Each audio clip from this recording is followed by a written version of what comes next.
مدينة فاس الماس المغرب الفاسي، هنيئا لكم بالتتويج بالبطولة 2025-2026.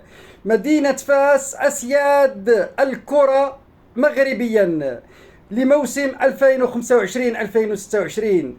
مدينة التاريخ، مدينة الحضارة، مدينة العلماء والشرفاء منذ الأدارسة. فعلا تأخر هذا اللقب ل41 سنة، ولكن نعدكم بأننا سنحقق مزيد من الانتصارات والإنجازات.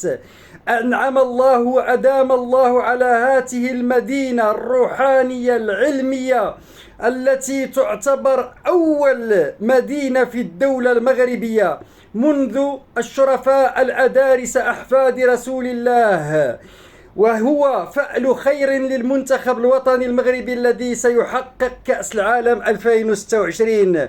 تعم الاحتفالات كل أرجاء الأحياء هذه المدينة القديمة، باب الفتوح، باب الخوخة، باب القيسة، كل الأحياء من حي النرجس إلى الأدارسة إلى السعادة إلى زواغة إلى باب فتوح إلى الذكارات، كل أحياء مدينة فاس تحتفل في هذه اللحظات.